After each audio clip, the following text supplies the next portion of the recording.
The act of comparing ourselves to other people has always had the potential to have a devastating impact on our sense of confidence. But studies now show that that constant comparison for users of social media is having a lasting and damaging effect on self-esteem and overall confidence. Up until now, if you've had the self-awareness to appreciate that the use of social media is having an impact on your confidence, you've had basically two choices: live with it and deal with that impact, or go cold turkey and stop engaging with the platforms altogether. Well, today I'm going to go over a 3-step strategy to help you still engage with social media, but to protect your self-esteem and your confidence.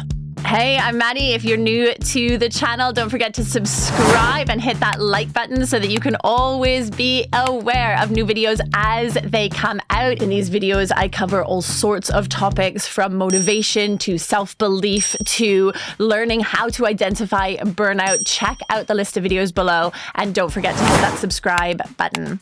The comparison culture that is now pretty mainstream in terms of how we engage with social media is having a damaging effect. And I want to make sure that you have the tools that you need so that you can still engage with the platforms, whatever it is for you, whether you enjoy being on Facebook or on X, whether you engage with Instagram, whatever the platforms are of your choosing. Make sure that you have the tools you need so that they're not having a negative impact on you. You may recognize this in yourself already, that when you go and you spend half an hour browsing, that suddenly you come away from it feeling more deflated. I know a lot of the conversations that I've been having with people in recent years have resonated with that fact, going, I go on there and I go on there to connect with people in my life, or maybe I go on there to promote my business, whatever it is, but I come away feeling like I am lesser for it. And there are some ways that we can actually build up our sense of self,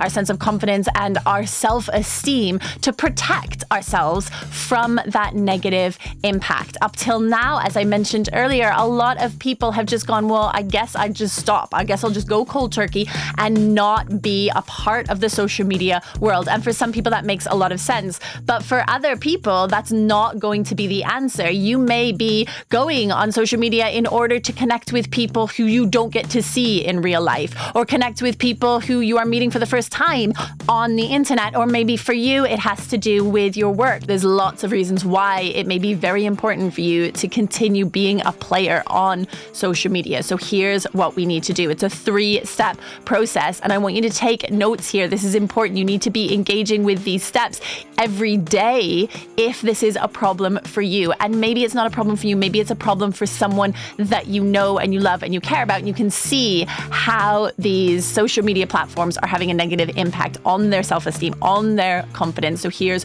what we're going to do. Step 1 is what I call zoom out. So this is when you are browsing through and you're scrolling and you engage with a picture that someone has taken. Maybe it's someone you know, maybe it's someone you don't know, maybe it's a celebrity, but for some reason that picture has had an impact on you, and suddenly you're viewing their life in comparison with your life, and it is making you call into question the choices you've made, or the things that you're doing on the day-to-day basis, or the dreams or the goals that you have, or the near misses, the missed opportunities, the failures that you've experienced. This one picture has suddenly triggered all of these pretty intense emotions in you. This may be something that you recognize. As I'm saying this, you may be going, yes, that is something I experience. Well, if that's the case, you need to do this first step, which is zoom out. And what this is imagining what is happening outside the frames of that picture, taking into context everything that is around that picture that is not in frame. Now, what I am not saying here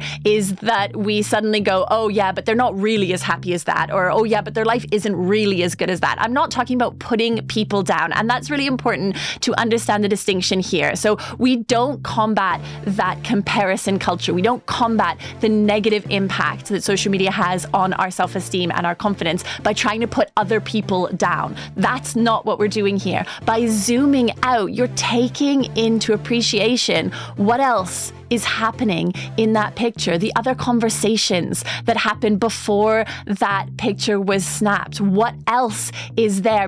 Because when we do that, we can associate it more closely with our own life because we know the greater context of our life. We know that when we take a picture, it is merely a snapshot of a bigger picture of everything else that is going on. That argument that we had with our mum earlier in the day, or that disagreement we had with our spouse, or maybe that really wonderful moment at work when we finally felt validated for a job well done. All of the things that go on in our life, all of the rich tapestry that make up our life, we know that when we take a picture, it isn't representing all of those things. Well, we need to do the same exercise. We need to appreciate that in the pictures that we receive, that we are looking at when we do that browsing, when we do that scrolling, when we come across a picture, before you let it have that impact in your gut that, oh, my life is not as good as that. I wish I had that.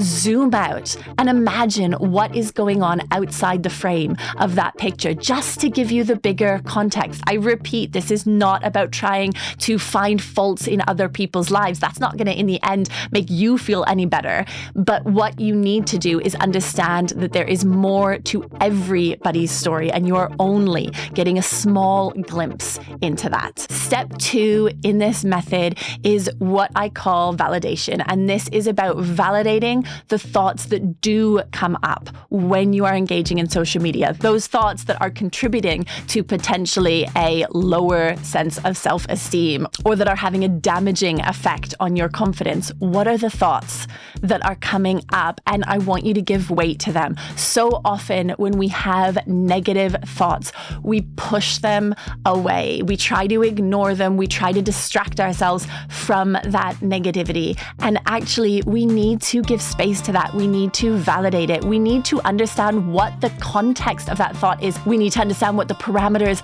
of that thought are.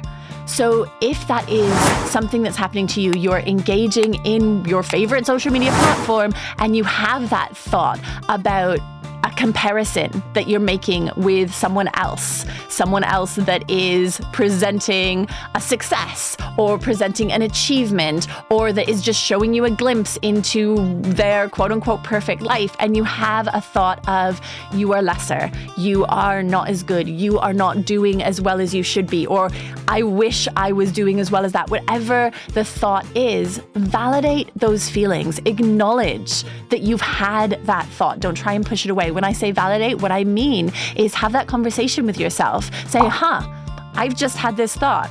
I really feel that this person is doing better in their life than me. What's with that? Why am I feeling that? What here in this picture or in this comment or in this post has triggered that thought for me?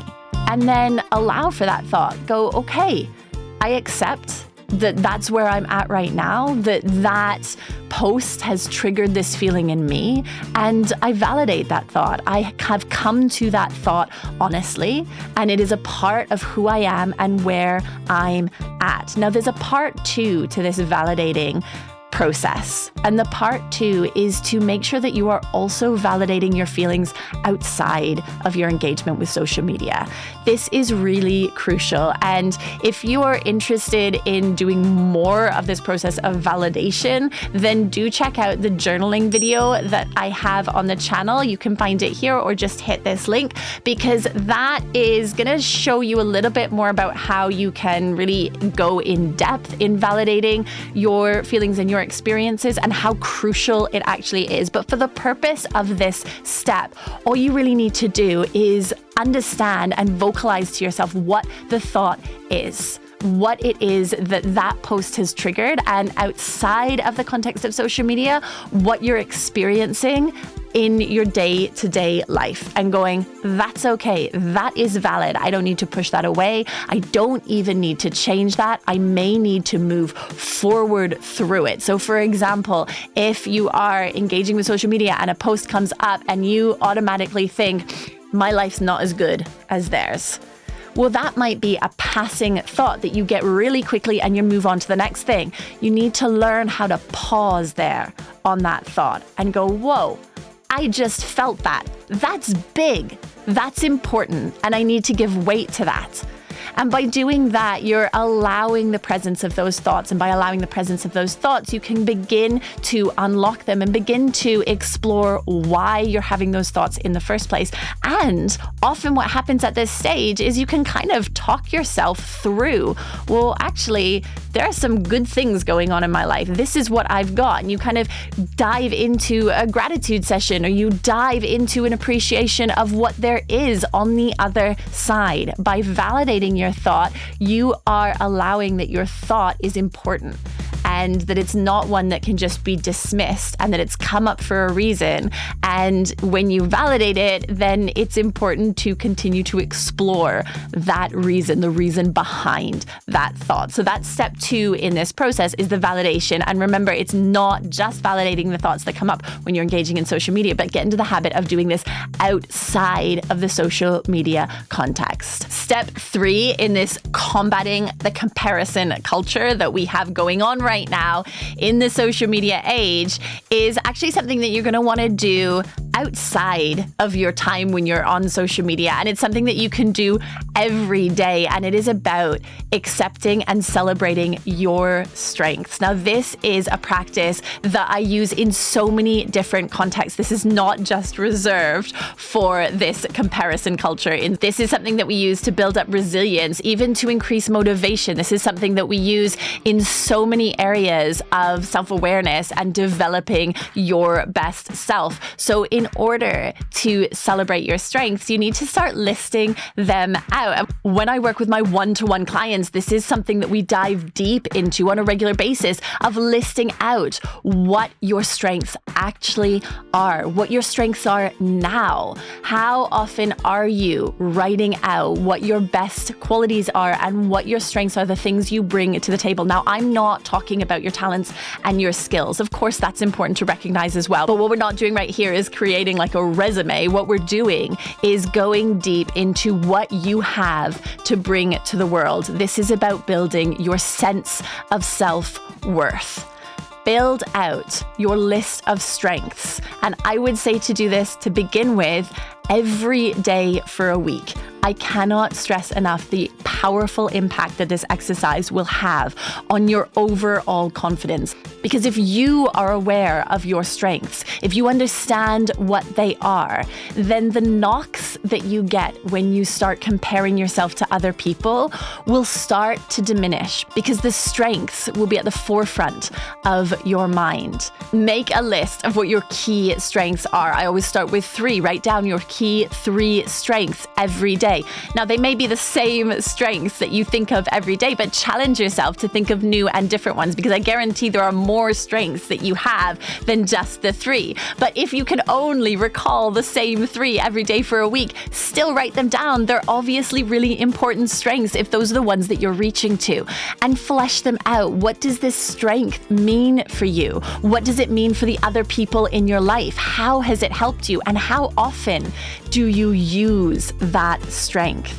By being in a place where we can reflect very easily on what those strengths are, it means that they kind of create this protective armor around us, so that when we feel a knock, when we begin to compare ourselves to someone else, when we get a blow or a missed opportunity or a quote unquote failure, we have those strengths there to fall upon, and they will help build us up again. When you have gotten to a place where you have keyed in on a regular basis to your strengths, they won't necessarily come to mind, but they'll be there working for you. So that when you are engaging with social media, when you're on your platforms and you do that browsing and you come across a post that previously would have had this negative impact on your self-esteem, would have made you call into question components of your life or choices that you've made, you'll have those strengths working to counterbalance that. You'll also have the validation of those feelings, and you will have also zoomed out to remember that there is so much going on outside the context of that single picture. So those are the 3 steps that I want you to play around with, that I want you to engage in, and that I want you to follow if you are struggling with that comparison that happens for so many of us when we engage with social media. Combat this comparison culture, starting with these 3 steps. If you found this video helpful, if it's brought something to you, if it's made you think about how you engage with the world or developed a little piece of the puzzle for you, don't forget to hit that subscribe button, and also check out the links in the description box below. I've put a bunch of free resources so that you can dive a bit deeper into any of the subjects that I discuss on the channel. I'll see you again real soon.